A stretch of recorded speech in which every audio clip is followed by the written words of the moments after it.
Welcome back for another video.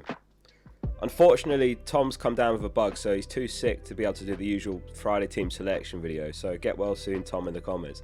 However, he has sent me his team and his plans, so we'll go through that together. And it's a great opportunity as well to load you up with some final thoughts and tips ahead of the deadline. I asked for your FPL questions and dilemmas, so we're going to run through the big ones this week. And the first question is quite a loaded question to start with. First question is how to win FPL.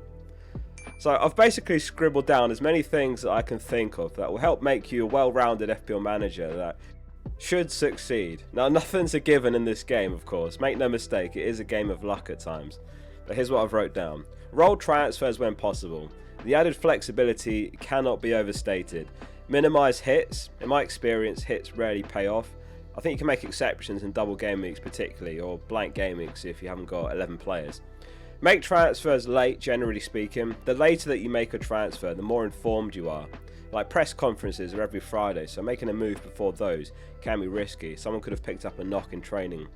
If you watch my deadline streams, I usually make my moves 15 minutes before the deadline. Now I know not all of you can be available that last minute to make a transfer, but you get the idea. Don't overthink it. I've been guilty of thinking, you know, my mate X and my other mate Y might do this with their teams, so I'll do Z. So just do what you think is best and ignore the noise. I wouldn't think about your league whatsoever until maybe the last few game weeks if you're trying to make up ground. Avoid goalkeeper transfers, it's the lowest scoring position. Plan. Now there's lots of planner tools like planfpl.com that are great for this, but if you don't use them, then just plan for the next 5 game weeks when making transfers. If you're making a transfer for a couple of game weeks and that transfer is going to be a problem in a couple of weeks time, pick nailed players. Just avoid yourself the stress of the lineups dropping, you know, will my players start this week, are they benched? Nailed players generally score better overall as well. Don't go points chasing. Now this is easier said than done because a big haul could be a sign of things to come, but was the haul a fluke? Ask yourself that each week. Is the underlying data suggesting that it's sustainable? Avoid tilt. Now if you've had a bad week, then just come back to your team a few days later. I've definitely been guilty of getting tilted by a game week, and no one makes good emotional decisions, FPL or otherwise. And the last one I wrote down is hope to catch some luck. And this isn't so much a tip, of course, but it's a good one to finish on.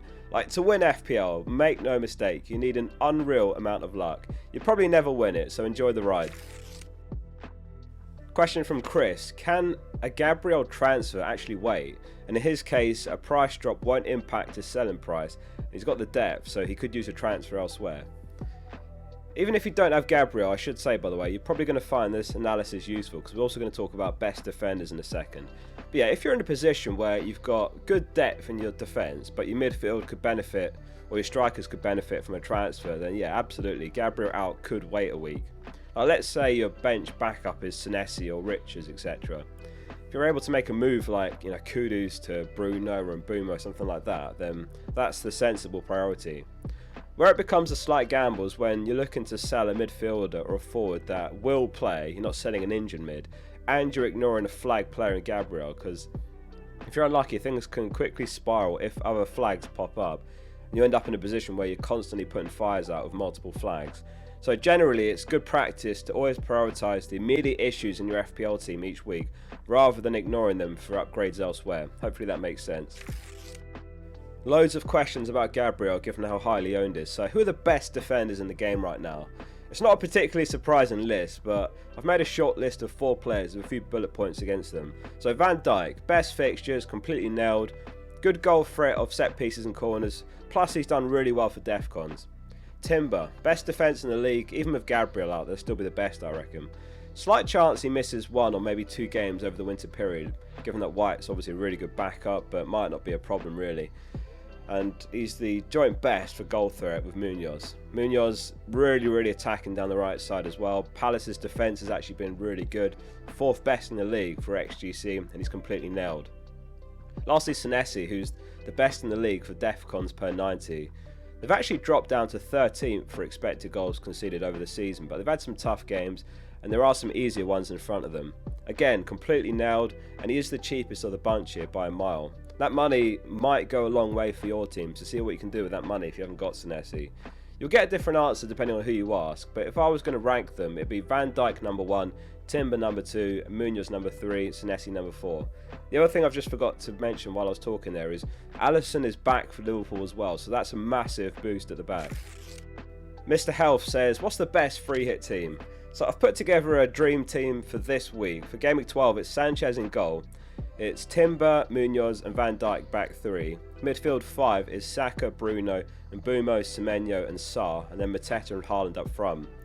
Semenyo's obviously flagged, and if he's still looking like any doubt by the deadline, then Enzo looks perfect to swap in, who's been spotted training for Chelsea. Maresca says he's back and available after taking the international break off to recover. So I've got the top 3 defenders from the segment before at the back here. If you've got the money, then you could go Raya over Sanchez, which looks nice double defence, and Arsenal's clean sheet odds marginally better than Chelsea's this week, but I think Sanchez is great as well. We'll have a look at clean sheet odds in a minute. Is there anything you'd change with this team? A quick look at the ticker then. Who's got the best fixtures in the league? It's Bournemouth, Liverpool and Man United, the joint top 3 here. They've got 3 greens and 3 grey fixtures ahead. First time I'm actually mentioning or sharing this news anywhere, but there's a huge update coming to the fixture ticker tool on the site and app. Basically, it's going to have a toggle for projected clean sheets and projected goals. So basically, infinitely more granular than just the FDR colours. So you can specifically look at which teams are expected to keep the most clean sheets in the upcoming games. You can select the Gameweek ranges, by the way. This is just what I've got on 6 game weeks. So maybe you're looking to buy a keeper or defender. Who's going to keep the most clean sheets? Or likewise, who's going to score the most goals in the upcoming games if you're looking at mids and forwards? So that should be out next week. We've been working on it for ages and it's really cool. FPL Focal in the App Store if you want to play around with the ticker tool for free, and 20 or so other widgets on there. So it's West Ham and Spurs that are the bottom 2 on the ticker, and they're the teams that you really want to be hopping off now. And it's Sunderland and Leeds down there as well, but obviously the likes of Rodon, Goodmanson, Mukiele, Alderete aren't priority sales really, because they're probably bench players for you anyway. So how about the Gameweek 12 odds? Arsenal have got the best clean sheet odds this week, 48% chance. Chelsea away at Burnley just behind 44%, and then it's Liverpool 40% home to Forest. Palace and Fulham joint 4th, Bournemouth 34%. And in terms of the projected goals for Gameweek 12, Liverpool are top this week, and then it's Chelsea and Arsenal on 2.1 goals. Man United, Brighton, Man City and Palace after that. So it's going to be the likes of Burnley, Forest and Spurs, bottom of both tickers this week. Captaincy rankings, and it's a really tricky one this week, that's for sure. In first place we've got Saka, and I talked lots about him in this week's content, like his record against Spurs. He got that haul before the break. Got Haaland in second, but maybe could go joint first. I think it's really close, like given Burns out for Newcastle, Gordon's going to be a late decision for Newcastle, he might miss out. I know he's a winger, but I think he'll be missed as an outlet if he doesn't play. And then if you've got Salah, this genuinely could be a golden opportunity to go against Haaland. So I've got him in third place, but I think it's really up in the air this week. Let us know who you're captaining him. The other thing to say about Salah is he did get a rest over the international break as well. Good luck this week, whoever you go with. And a very quick look at the most transferred players around the world next. Who's everyone buying and selling? This week it's Mbumo top with just shy of 500,000 buying him. I wish I had him this week actually. He's got returns in 4 of his last 5 games and obviously great fixtures ahead. And then it's Thiago, Mateta, Doku, Rice, Van Dijk and Timber. I would avoid Doku if you're looking at him. I think there's better options and more nailed options, going back to the earlier point about picking nailed players. Gabriel unsurprisingly most sold, followed by Kudus. Semenyo is a surprise, as well Tamada and Gyökeres. I personally plan to stay patient with Semenyo. Gut feeling is it's a matter of time before he starts getting the points again.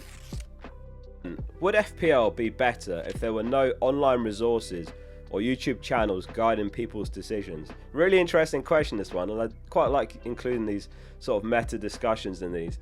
I mean, my love for FPL began many years ago, and for me, that love for FPL went up a level when I discovered FPL videos and realising that there was a huge passion for the game out there. And at the end of the day, enthusiasm is infectious, isn't it? Like, I used to watch the Scout cast back in 2014-15, and I loved how much they studied the game, and I didn't realise there were people out there that were so into FPL till then.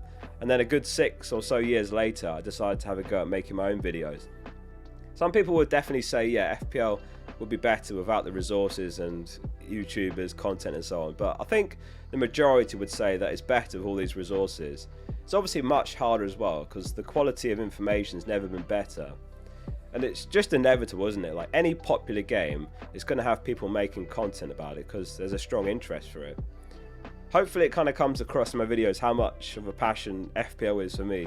It's always something to look forward to on the weekends, isn't it? And for me, FPL makes watching these games more enjoyable as well, given that you're invested in a match that otherwise you wouldn't have been. How do you guys feel about FPL content? So Tom's team selection up next, and I did notice there's been the occasional confused comment on Tom's videos. So Tom is not me. My team selection videos are every Wednesday. Tom is the #1 all-time FPL manager. His average rank over the last 6 years is, I think it's about 4.5k. It's top 5k over the last 6 years. He's so ridiculously good at the game, and basically last summer after the season ended, I saw it as an opportunity to reach out to him and basically invite him onto my channel to kind of share his insight with us, share his team every week and his transfers. So that's what he's been doing, and I'm glad you guys have enjoyed those videos, and if you've not watched them yet, I highly recommend them. Unfortunately, he is sick at the moment, so he sent me his team and plan, so let's go through it. We'll have him back next week, I'm sure. So his team is Raya, Timber, Gabriel, Anderson, Senesi, Enzo, Semenyo, Bruno, Mateta, Haaland and Thiago. So he brought in Timber and Thiago last week, which went pretty well for him. And he's got the armband on Bruno currently, Haaland vice. Tom was on a run of 8 green arrows in a row, by the way, until a small red last week to 580k. He finished on 39 points all out.